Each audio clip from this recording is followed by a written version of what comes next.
All right, guys, in today's podcast, we're going to be talking about using a self-education tool to help you find your gaps in knowledge in your training, martial arts training, but this can also be applied to any other type of training. We're going to look at three levels of studying something: technique, attribute development, and body state development. My name is Alan Baker. I am a lifelong martial artist.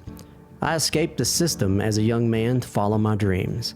And along that journey, I forged a mindset of accomplishment. This allowed me to achieve things that even I didn't think was possible. And sometimes I look back and still am surprised at what I have done in life. On this show, we're going to talk about those things and the mind tools that I learned from my different mentors and how they can help you move forward in your life, separate from the system, and achieve great things.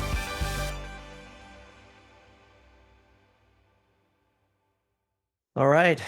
It's been a pretty interesting last couple of weeks. And this last week, got to go out to Scottsdale, Arizona, and spend some time with two groups. One group is the Michael Julian, and he is the founder of Alive Active Shooter Training.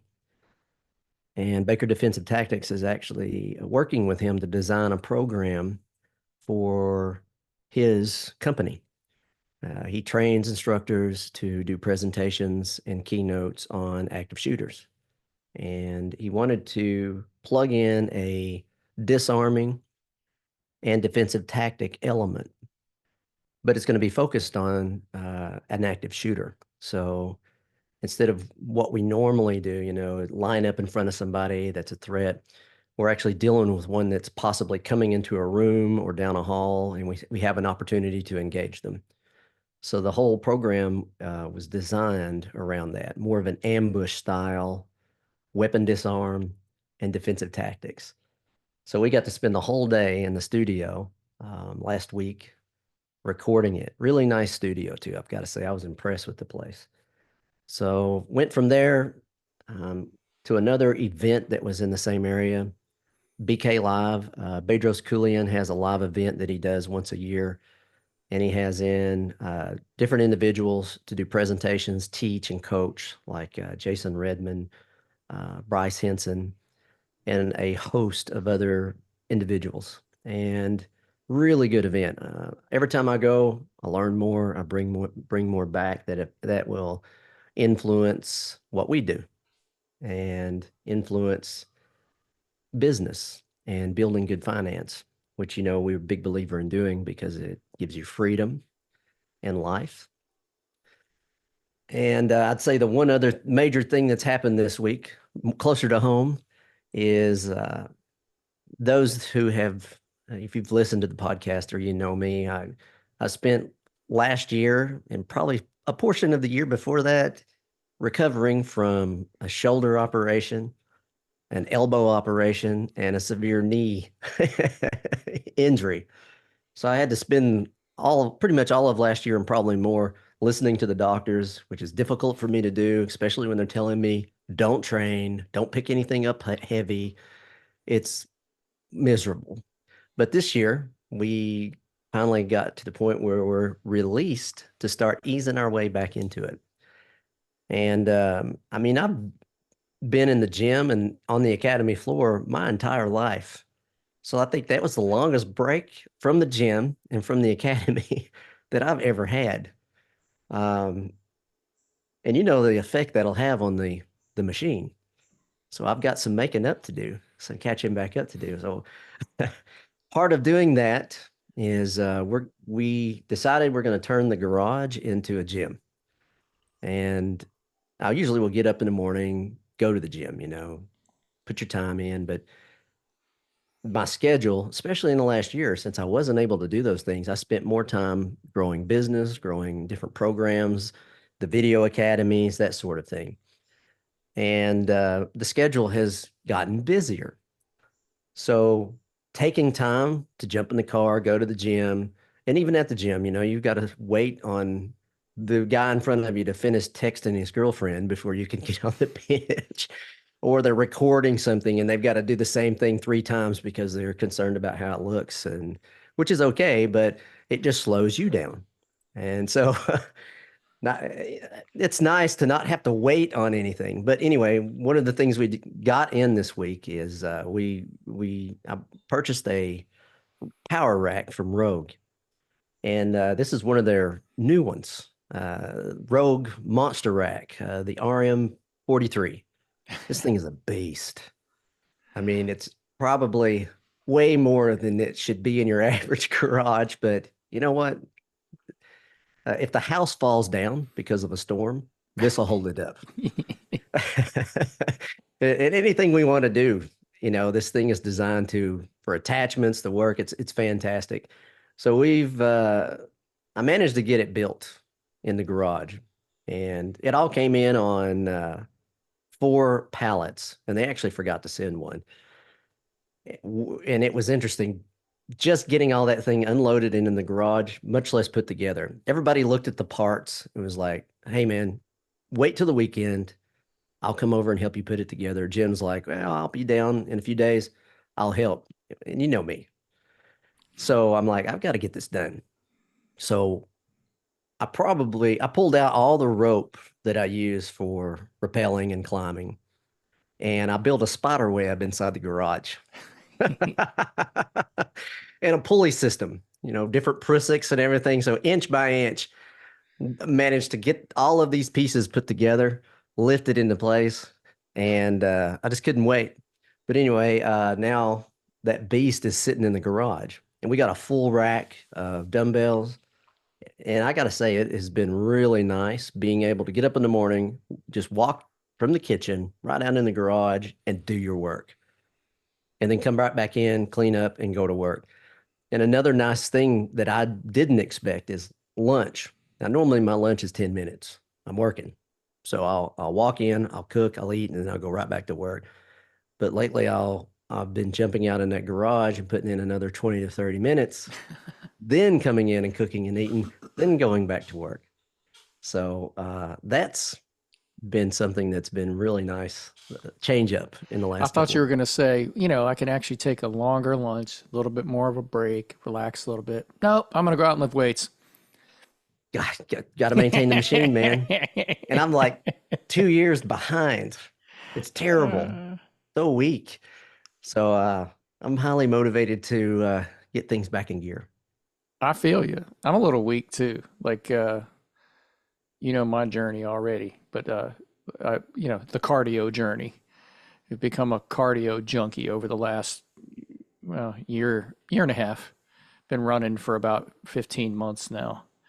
And I run quite a bit now. And, but what I neglected was my strength training, and my body started breaking down, and I have become so weak. I'm doing like girl push-ups now. No offense to the ladies. I'm sure a lot of ladies are a lot stronger than me, but like on your knees. I used to call them the girl push-ups. So I do, because I've got a bad shoulder now too, from thinking I was a gymnast and trying to do arches over an air barrel and spiked back on my neck. And that happened quite a while ago, and it didn't get better. So I think there's a shoulder surgery in my future too. Anyway, I got weak from not maintaining the strength training. I started to get sciatica, like stuff's. I'm 57 and I'm running 8 miles a day most days, and stuff started breaking down. So little modifications here too. You got to maintain the machine, like you said. So I've brought, because I have a nice weight setup in my garage too. This is a really cool bench and pulleys and all that stuff on mine too. And I've got a great mat room in here, and still doing all the training and stuff, but the strength training, that's really important, especially as you start getting older. You can't let that go. Don't skip leg day either. Yeah. You just ran an event recently, didn't you? Yeah, I've done 3 races already this year. I did my 10K in July, like the hottest day of the year too. It was 98 degrees and maximum humidity, and on hills. Me and my niece, we ran a 10K, and then it was last month. Well, we ran 2 races in July. We did a 10K, Then we did a 4 miler, and then last month we did a 5 miler, and I have three more coming up in each month. At the end of this month, I have September 2024 right now. I have another 10K coming up, and then in November, right after Thanksgiving, we're going to do a 10 miler, and then right before Christmas, we're going to do a half marathon. Me and my niece, she's a little savage too, and it's pretty cool. So she booked all the, she sent me all these links. I'm like, all right, let's do it, Mars. Let's do some. So I need something to keep my mind active. I'm not going to compete in any like grappling things where I just don't have time to do that. And also it's I don't think I really need to do that. Like we compete enough, not compete, but we roll enough in class and stuff where I'm not feeling that itch to go out and do that. But boy, the cardio is just one of those things. It's scratching that itch for me. It's real friendly and everybody's great. It's a fun day. You go out and you run. Everybody's real positive, and it's that kind of competition for an old dude to go out there, and it makes me feel good. And it's kind of hard. It's kind of hard to run 10 miles. Trying to go a little faster, and it's enough. Don't break down enough. These days it's about health and, hurting a little bit less. And I get my jollies like yesterday, my training partner was smashing machine on me, and I played a lot of just embracing the suck with having somebody heavier just lay on me. I was like, okay, just let me get out of here and mess with him Yeah, a I, little I get bit. enough competition in the academy on the mat. It Yeah. seems like all the guys are wanting to kill me. My guy's not even trying to kill me. He's just and I had here. This is kind of cool. Someone from 30 years ago that I used to know. I'm drifting a little bit, but he came back, and we had a little workout last week. His name's Cecil, and he came back, and I haven't seen this guy in 30 years, and he wanted to get back into it, and they find you on Facebook, and he's like, man, you still doing that? Man, can I come by for a workout? And he's 63 now, and I mean, he's smaller than he used to be, but he's still a big dude. But he used to be the size of a house. But we're all getting a little older, and I was like, come on by, man. I'm another old dude. I ain't gonna hurt you. And we did our thing.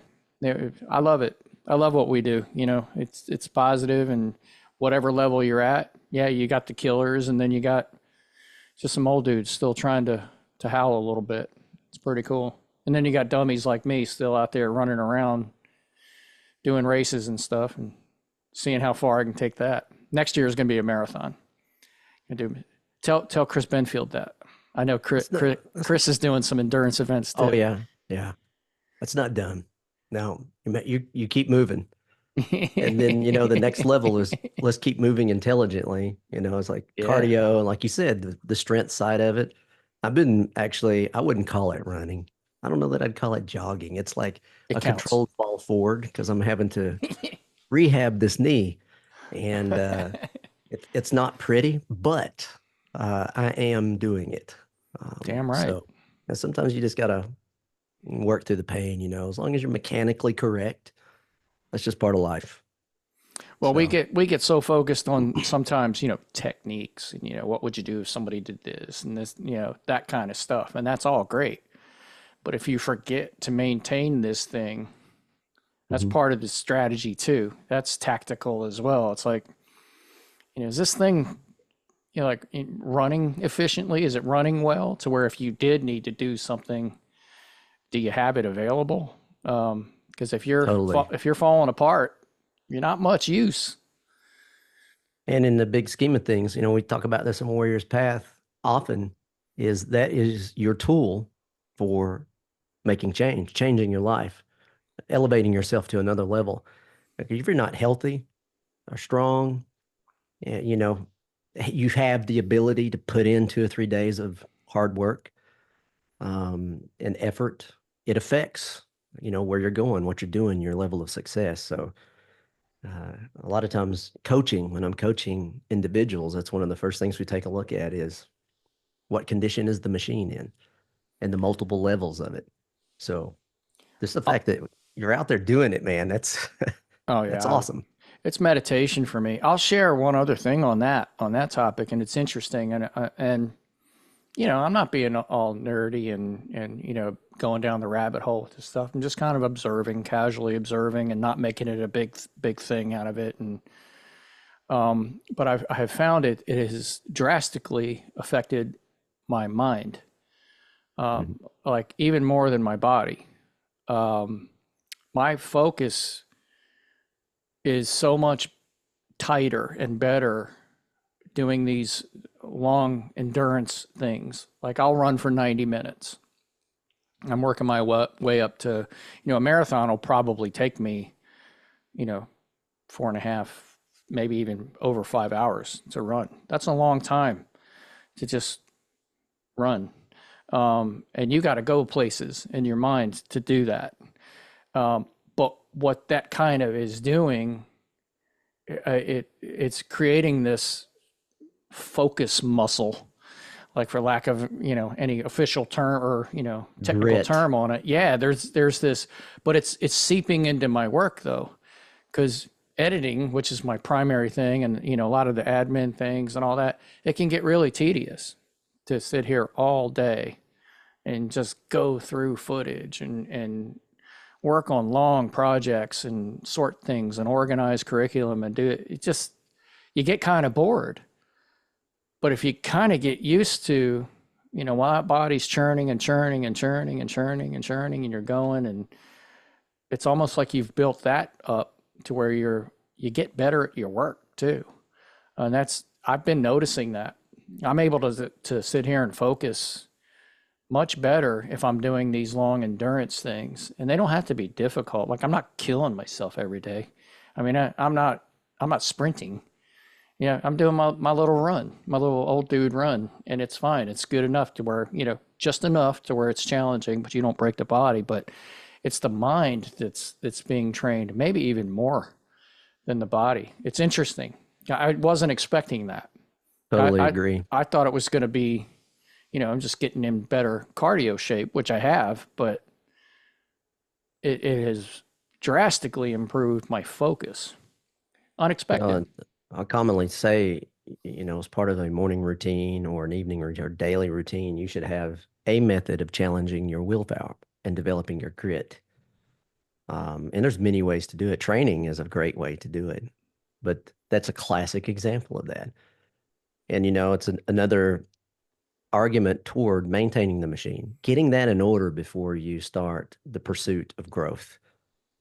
Because exactly what you said, how much effect would that have on, laying out new goals and pursuing them and your ability to achieve them? Totally agree with that. All in, man. All in. Just my wife thinks I'm a fanatic though, so I got to be careful. Well, I that's can be perspective. a little bit. I think this is the guys we kind of run with. Yeah. We And in our community, I wouldn't quite use that word. That's why I like hanging out with our community.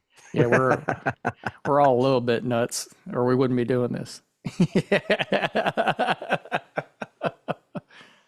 So what's going on officially? Well, I have this today. We're talking about or we're addressing a question I got from one of our listeners. And guys, again, I've been getting a lot of contact from all over the world lately. I've gotten text. I don't know how you got my number, but I greatly appreciate the text and the video, emails from just different parts of the world with different questions. That's fantastic. Keep it coming. It gives us direction on this show. So I'll commonly talk about when I teach using education tools. And what I mean is tools or filters that will keep us on track. You can study and study hard, but sometimes you can also get lost in that study because you'll hear people say busy does not necessarily mean you're going in the right direction. So I've got one of those personalities. I can put my head down and do something thousands of times and not get bored, not stop. So over the years, both in teaching and both in keeping myself in check, I have different tools that I'll use for self-education and that sort of thing. And this is one that I use quite a bit, and especially when I'm training instructors in different groups, I'll put this up on the board. And we can focus on any technique, any area, any art, but I like to have at least three layers that I look at. So I may learn a technique, and this filter challenges me to look for additional layers. So I might learn it, and then I'll go to this filter, and it'll ask me, have I learned this, or do I see this option in the technique? So the three parts to the tool, number one is technique. The second one is attributes or attribute development. And the third one is body state or body state development. So the first one, technique, is pretty obvious. It's like in any method or system, there's going to be some sort of technique you're going to learn. And not just in martial arts. I've found this true in working with a lot of my business mentors, fitness mentors that I work with. And it'll make me think and sometimes ask a question that will challenge them. And then they go find out, bring back more information, which is what it's supposed to do. It's supposed to help us dig deeper into what we're studying or what we think we know. So for that first one, just a couple of things on the list that I will look for is whatever technique I'm looking at. Is it a high percentage technique? And so what do I mean there?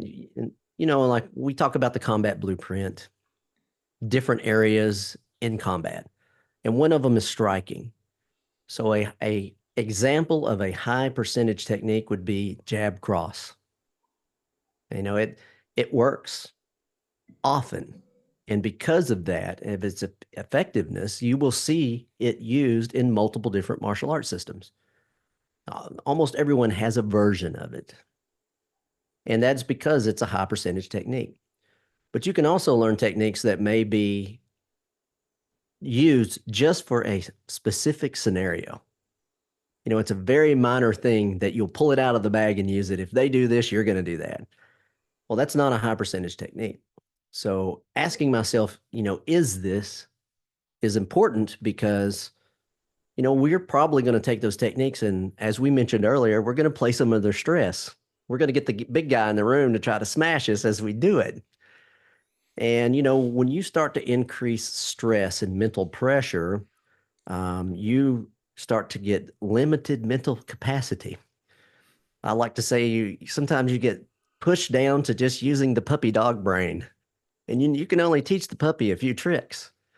So I have to choose the tricks or the techniques. And that's one of the reasons for those high percentage tools. I may have a list of 20 and I may go, well, these three are high percentage. They work most often. So I am going to work the hell out of them. I'm going to get a lot of repetitions on these because I know under stress, they'll come out. One other line item underneath technique is the principle of multi-tools.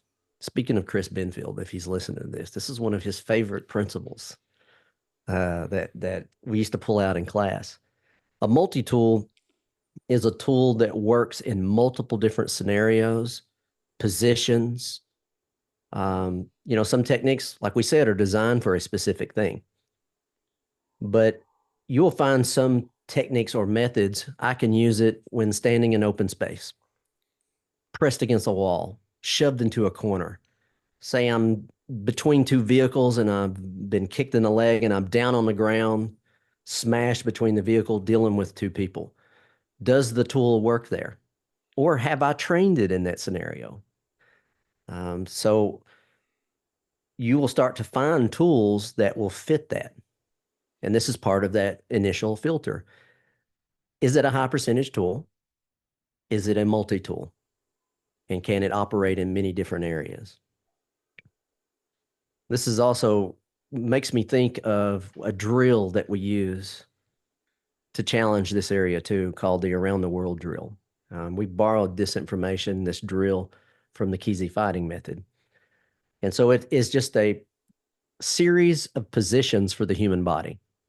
And let's say an open space. When I say that, I mean you're standing in the middle of the mat, standing, squatting, kneeling, the seated position, and then laying on the ground. And a lot of times I like to also include the turtle position, sometimes called the quarter position. And then I'll reverse and come back out of it. So when I learn a technique, let's say like the jab cross we chose earlier, can I do that jab cross from every one of those positions? And sometimes you'll go through it and, like the quarter position, I've never done one out of the quarter position. Well, I didn't until I started using this filter. Then I started to say, well, how can I do that? What would have to change if I were to have to use it there? Can I do it in a seated position? And I might find out that it doesn't work so good. What do I have to do to improve it? And it'll do what it's supposed to do as far as that educational tool. It forces me to seek out information and fill the gap. And then we can do the same information against a vertical surface, against a wall. And I like to include corners, and which will change the mechanics a lot of times. So, but that's what that filter is supposed to do. It challenges that first layer of technique and makes us find out what our gaps of knowledge are. Sometimes we think we know, but we don't know. And if we're out there in the field all by ourselves, we don't ever challenge ourselves, which is the whole point of this methodology, is to make ourselves ask ourselves questions. So this moves into the next level, which is attributes or attribute development. And when I teach this a lot of times, I'll say, guys, if you're learning a technique, from me, or maybe, people have many different teachers. You go out and you learn another technique somewhere else. Ask them to show you these next two layers because you should be able to get this information. It will give you more depth. And if you can't, then, you would go, where can I find this information? Who has done this? So attributes commonly are thought of like developing strength, endurance, speed, agility, flexibility, balance. But I like to divide it up into two areas. A lot of those are more athletic based. If I could take back another 30 years, I'd be way better at that list than I am now. I'm not as strong. I'm not as fast. I don't have the same endurance. The balance isn't the same anymore. So if I were to break it into two parts, the second list, I refer to them as timeless tools. So what are those? And this is under the same category as attributes. And we want to know these because the attributes will improve our application of the techniques we just discussed. One of them is timing. If I have developed good time, or maybe I've been gifted with good time, it's not as affected by age as much. Now, obviously, we're going to hit a point when it is, but it doesn't leave us on that journey as soon as, say, strength and endurance does. And of course, I'm not saying don't train those. We would want to, but we want to know the difference because I want to know the timeless tools, the things that are still going to be with me later in my journey, because I would probably want to put a little extra time in there and get really good at them. And in timing, we generally will break it down into three parts. Any technique can be done ahead of time, on time, or behind time. And there are entire systems that are based on being ahead of time. The whole mindset is to be ahead. And there are systems that are based on being behind time. Because maybe the founder, for whatever reason, was placed in a behind time situations more often. And so he had to deal with that. So his whole system is based around that. We want to be able to recognize those things because whatever technique we're looking at, like we mentioned earlier, and we get to this portion, maybe it was taught in a manner that's ahead time, but I want to be prepared if I'm placed behind time with the same technique. What does that look like? It might be a small adjustment, but it's important for me to know because the chances of ending up behind time, pretty good, 50-50, especially you start putting in stress. So timing is one of those timeless tools. For me, the second one, and this one can fit into body state too, but it's breath control. This has been huge for me. I was very fortunate at a young age to get introduced to a very organized system of breath training, and it changed my entire pulmonary system, how it operates, how it was developed physically. And then due to learning it at a young age and training it, it has become more habit because you've trained it daily for decades now. So I don't have to think about it when I'm using it. Now, sometimes I forget. Get into a high stress situation, and you let it go, you don't think, and then you have to mentally reach out and pull the bear back in and get control over it. But it's something that you can maintain. And even as you get later in the journey, good breath control is, I'll say, is a huge cheat code and very much worth putting the time in. Um, One other one is composure. And you were talking about this earlier. You rolling with the big guy, and what was your attitude? Oh, I'm just going to be the nail today. No big deal. You have composure because you've been there. So it is a mind state that is developed. And that is additionally a timeless tool. And it's important to train. And you may hear that and go, I don't train that. How do I train that? And sometimes it's a byproduct. If you're in jujitsu, CSW, and you roll long enough, you're just going to have it. But if we are aware of it and we can say, well, how can I improve this thing? The second you put your focus on it, and how do I develop it? Because it's a powerful thing for me in my 50s now. And it to me, it's a cheat code because at the academy we're getting new people in, and I don't know, they're just bigger. Must be something in the milk or the water, but we're getting 14-year-olds in that are, twice as high as they used to be. So, and that's something that is a cheat code for me. They are just doing everything they can, and I'm taking a little break, and they're like, man, it's not even phasing this guy. Another one is footwork or positioning, being in the right place at the right time. It's connected to that timing one. And this one is huge. We have talked about the study of critical distance. And critical distance to me is a universal principle because it applies to knife work, empty hand work, shooting, sticks, blades.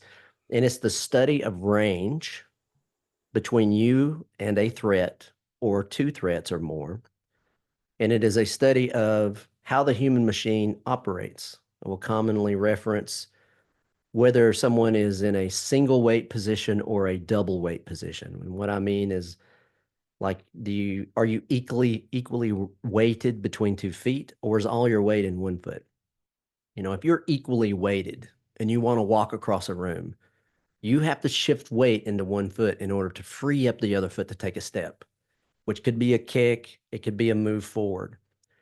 Well, critical distance, the goal is to study that. I want to understand how the human body operates and moves so that when they start to engage or turn in a certain direction, I'm aware of it.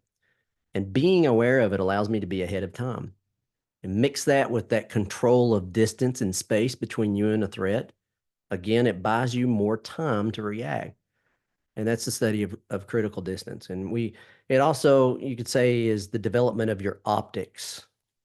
And so understanding these mechanics, you have to train your eyes to see. I work with a lot of law enforcement, and they'll be approaching someone to do an interview, and there's certain body positions that the bad guys will go into, and they know right away this guy's going to run, or this guy's going to swing at me. They've had it happen so much that the guys who have been around for a while, they've developed the ability to see it through the body language. And that's what we're talking about in that study of critical distance, all of which is a timeless tool. It's not something that you will lose. So, again, one of the reasons to focus time and energy on it. Another one would be mechanics, alignment of the skeletal system. And you'll see a lot of this in jujitsu, but as you know, you do stand-up arts too. It has a huge effect on power or dealing with aggressive force. If my body's out of alignment, it's a bad day. It'll force me into my muscular system, which might be what they want. And you know, in jujitsu, if I can get you out of alignment and make you switch over to trying to deal with me with strength, it's a matter of time.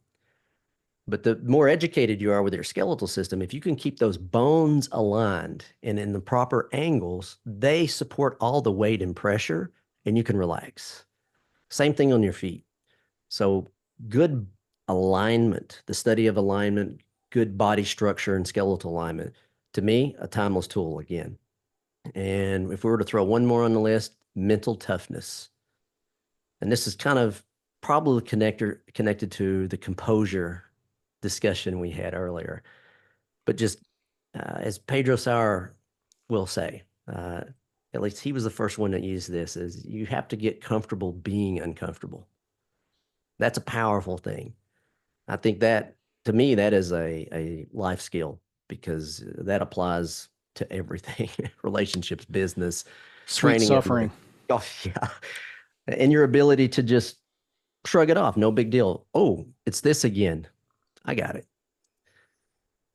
And so that would be the two divisions that I usually will teach or I'll use for myself under the attribute development. So number three was body state. Body state is the state you are in physically when you apply a technique, open a door, push a car across a parking lot, doesn't matter.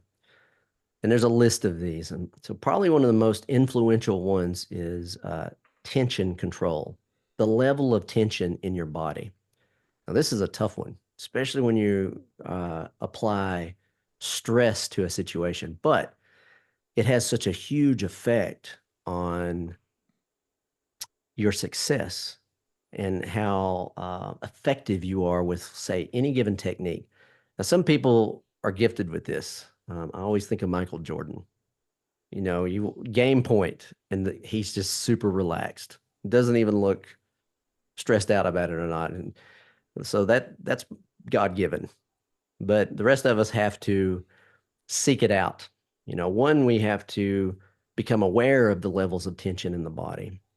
And you know, you've probably trained with someone before they're not aware of this, and you grab onto them, and they'll flex their upper body in response to you. That guy's always a lot lighter to deal with. He may be twice your size, but the higher levels of tension in his body make him light. And then, you know, I've had students that have come into the school that are equally the same size, but they have a very relaxed demeanor. You know, happy, just, you know, you grab onto them and they don't have that tension react and they are substantial. And they don't even know why they are. They're harder to deal with. They're stronger. They're more rooted to the earth when they move you. It's just the state they're in due to their mental position. So if I don't have control of that, I need to understand it and get control over it. And to me, it's two parts of a scale. When I teach it, I'll commonly say a scale of 1 to 10, one being a dead body, and then 10 being a fully activated body. Imagine someone being electrocuted and the muscle structure is fully activated. Most people go around between a 4 and a 6 if they're untrained. And we really want to get to the point where we have control of both ends of the scale. I want to be able to turn that 4 into a 3 and a 2. I want to be able to turn off tension. And I'd also like to be able to activate it at high levels, which is the strength side of the scale. You know, in my opinion, you have two options to gain strength. I can get bigger muscles, or I can increase the amount of tension I can create in a muscle group. Can I turn up the flexion and activate more of the muscle I have? And I think it's important to develop both. But the one we're focusing on now is kind of the lower end of the scale, your ability to relax. And even if there's nothing going on, and you'll see a lot of drills for this in Chinese Kung Fu, Chinese Qigong. This is one of the major areas that they focus on and they're very good at. You don't see it in many other arts. And so you may hear this information and go, how do I do that? Well, they have an organized process for creating that. Now, it takes time. One of the reasons this list is the way it is because the deeper we go on the list, the more time and effort it takes to do it. But there's an organized process for all of it. So another one I would put on this list is expansion. This one I I see more in Chinese Kung Fu as well. And it's the ability to expand the body or decompress a joint. What's an example of this? I would say chiropractors have machines that they can connect you to that'll decompress a spine. They have the inversion tables, and the point of it is that it will decompress joints of the spine. Well, in Chinese Qigong and Chinese Kung Fu, they teach you how to do this yourself. It's a skill you can learn. You don't need an apparatus. I've had several students inside the academy that were chiropractors that were when they learned to do this, they're like, "Don't ever teach this to anybody else." Would destroy my business. But you may have never heard of this, and so the important thing to know that it does exist because there are organized drills to get you there, and it is a learned skill. It's like learning to walk. It's not something that you just get the information in your head and you've got it. You have to do the training and go through it. But once you get it, it's a huge cheat code. I think, Bob, we've talked about this a little bit. I use it in rolling often. Mm-hmm. It's one thing to have the skeletal system aligned and in a position that will deal with a certain amount of stress. But if you add that expansion idea to it, it doubles, if not triples, the effectiveness. And one of the reasons we use it is because we want to deal with stress. Because if he's smashing us and we're underneath going, God, this is miserable, it's not good. But through alignment and through expansion, we could have a normal conversation like this while that guy's going to town. You've seen this before. What is your opinion? It's extremely frustrating to the person that, they think they're smashing you when you're just kind of chilling, laughing. And with the expansion, you're getting that little bit, it doesn't take much, that little bit more space to take a breath. Like if they're not able to get that out of you, like it's a little bit more. And I like the alignment quite a bit. You're one of the first people who articulated that. Eric does it, like Greg does it. The top guys, they're doing this. Mm-hmm. You called it living mechanics, and I saw you, hey, it was fetal facing away, put them up on, put the shoulder in the socket. There are these little teeny details where they made all the difference for a smaller guy to deal with a bigger guy on them. Like you just put them up on, we always use the term frames. There's frames all over the place, mm-hmm. but they don't work if you think you're going to do a tricep extension on someone to keep them off of you versus just sticking them up on, drop these into the socket. And there's all these little ways to let someone ride, like you're letting them surf on your skeleton, and then you have your breath controlled properly. It's not that big a deal. Like you're not even really embracing the suck because it really doesn't suck that bad because it's like, and it becomes this, it's not individual things at that point. It's just really easy. Your body sensitivity gets so high that you're not even thinking of what you're doing anymore. It's just, your body's just doing this stuff. Like you just sort of, you can feel it. You can you become real squirmy and you're a real pain in the ass to deal with. And then flip that around when you're on top. It's even worse because then instead of becoming this stiff board that someone can escape from really quick, like you said, if the body's activated, usually like guys who don't wrestle a lot or beginners or even big guys, they're strong, they're just giving it to you. Like you can manipulate them pretty easily because you do one thing and you're manipulating the whole body. Whereas the guy that's a nightmare is the guy who can turn into a blanket.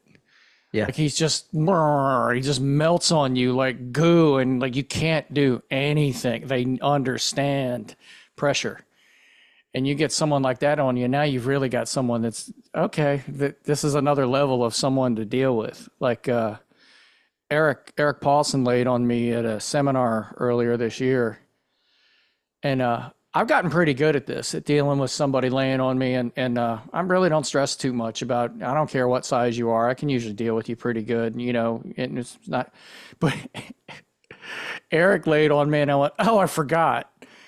I forgot how heavy someone can get." And this is it has nothing to do with weight. He just is perfect at it. At just putting all that pressure in one spot, and he does it effortlessly. And he got on crossbody on me, and he's just showing me a drill, and I went, shit, I forgot how awesome this can be when someone really understands this. And I'm like, okay, yeah, I'm not going to get out of this one. He's just perfect at it. But it can help, like even with someone like that, you know, understanding the mechanics and the expansion just to survive, even under somebody who's that good, you know, and he's a, you know, a master of masters at that. He can turn anybody, like even really, really good guys, into, you know, little kids. They get under him like, man, I thought I was pretty good. I really can't do much like with you. It's like, geez. But anyway, like the whole point is like, I'll put all those things that you just listed together, and they become this other weird thing that you just become, like, you're balanced, you're relaxed, and you're a real pain in the ass to deal with, because it's like, man, what can I do to get, and that messes with this again too. It messes with your mind a little bit, because you're giving this guy everything you've got. He's kind of laughing. That can be really frustrating. For like, if you think you're imposing your will on somebody and they're just smiling at you, they're relaxed, you're not getting in there at all. That's another level of the tactical, you know, approach. It's, man, and then you can get it into de-escalation issues, because you're throwing your best at someone, and it's really not getting the response you thought. They're not scared of you. They're not backing down, but they're controlling the situation. With, you know, with law enforcement, I mean, this training is huge. Like to be able to be that guy, like you don't right away have to go to, you know, all the way up. Like this is having this kind of a mental state, you know, and being able to physically express it is pretty important, I think. I think, especially anybody who has to deal with this kind of stuff on a regular basis, this would be very helpful, just to be able Agreed. to do that. So yeah. So that is the fundamental list on this filter that I generally present. So you the technique level, and then the attributes or the attribute development level, and then the body state. What state is your Mm-hmm. body in? And we've only hit some of the major ones, but uh, for me, each one has a list of things. And if a technique gets on my cutting board, you know, I'm like, all right, I'm going to ingrain this in what I do. This is the system I'll go through. One, to challenge my gaps in knowledge, because generally I'll come away from this process before I even get through it, and with a list of things that I just found out what I don't know, and I need to go train it. And so it'll make me go seek more information, which makes you come back to a more complete process. You find better information that is related to you. You know, you might be a 19-year-old martial artist and not really even care about some of these areas. But I guarantee you, if you stick into it for a while, eventually those things are going to become more important. You know, we discussed this earlier too, the good old days. The guys that'll go, well, I'm 35 now, I'm done. Well, that sometimes that may come from a limited understanding. Maybe everything you learned is external or athletic. So you weren't presented with good information. So now, how important is it to know these other things? Once you understand them, you may at that point go, oh, well, now it's time to change my way of thinking, my way of training. You know, this next part of my journey, the next 10 years, I need to focus on these things. You know, and come to think of it, physically, mentally, I'm probably going to change again in 10 years. So wonder what the list would be for that next 10 or the 10 after that. I may start working on those things now so that when I get there, I have some cheat codes for these 20-year-olds that are coming in and trying to kill me. It makes me think of Guru Dan Asano. He's been saying this for years. Yep. Thank goodness we listen. He's like he'll say, "Well, I know this is this 10 years, but what's the next one going to look like? What's the next one? Are you prepared for that? Do you have the information?" Which is one of the reasons for this list is you may not even know. And hopefully now you go, "Wow, I didn't know that exists. I'm going to go get more information on that. I'm going to reorganize my future journey so it's going to be a better process." In other words, your educational journey on your physical culture, because this type of training is, under the column of developing your own physical culture. And there are many elements of it. Your martial art is one of them.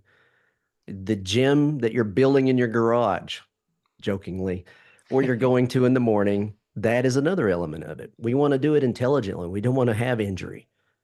And then, there's other attributes that's been lost in time, honestly, for the physical culture, but like the Indian pins, club belling, the rings, all of which develop unitary movement and tempo into the body. Your ability to move gracefully and with good timing. It's one of the reasons they used to use that training is because they wanted to ingrain that ability into the body.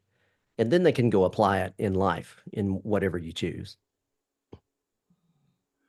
Something else I'll add on to that too is with the mobility part, um, basic things, getting out of a chair, putting your shoes on, cutting your toenails, that kind of stuff, just those basic things get more difficult like the older you get. Just putting your socks on can hurt. Walking, getting out of your chair and walking across the room, you're stiff.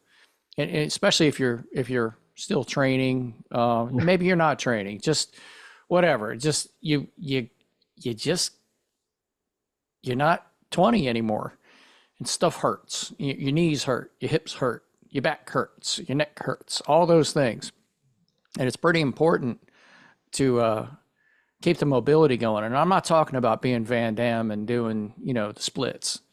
Um, you know, I mean, hey, if you can do that, amazing. That's awesome. But I used to be extremely flexible. I could do the splits and I could, lay my chest on my knees out in front of me. I was a Taekwondo guy for a long time, all that stuff.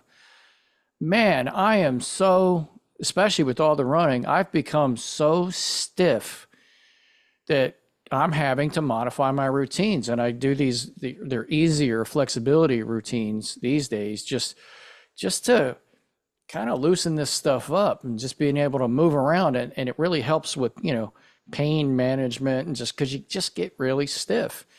And, David Goggins learned this. And I think it's near the end of his first book. He mentions that. He ended up in the hospital because he's Mr. Do ultras, ultra marathon, ultra anything. Goggins is like that, but he neglected his flexibility work. He ended up in the hospital from it, and he had a SEAL trainer, someone he knew and helped, worked with him and helped get this mobility work going. And it's pretty important, and it fits right in with what you're talking about. We got all these other things, but sometimes you forget. It's not just stretching so you can kick higher. It's just doing basic stuff, being able to walk up the stairs and have it not hurt. I mean, you and I have been on the road a whole bunch together, and it's like when you wake up in the morning, just to get up, get out of bed and walk across the room. It's just sometimes you're like, oh man, do I have to even do that? Like, because it hurts. And then you sort of get going, and then you get warm, and then it's, okay, we're good to go again. But trust me, that's not going to get better. That's going to get worse, and it's going to get more difficult, as Guru says, as the years go by. That becomes a pretty the priority shift from, becoming a bigger, smashing machine. It's more like, kind of, can I become, more supple, more, more, flexible, and it's just being able to move well. Pretty important. Trust me, young guys, it's coming. It's coming your way too. so, and the more athletic stuff you do, especially these endurance things, and you're gonna tighten up. So you need to keep yourself loose, and you'll be thankful for it, because stuff hurts less when it's a little bit more flexible. Totally agree. Even if you're just learning the knowledge now, you'll have it when you're ready. And so the guys that don't, they're the ones that sit around talking about the good old days. And I'm not ready for that. Today's the good old days That's right right. now. Right now is the good old days. Hey guys, real quick, if you are getting value out of what we're doing on the podcast, please like and share us with your friends. Let them know about us. We appreciate it. And we also appreciate that you guys are out there listening to us.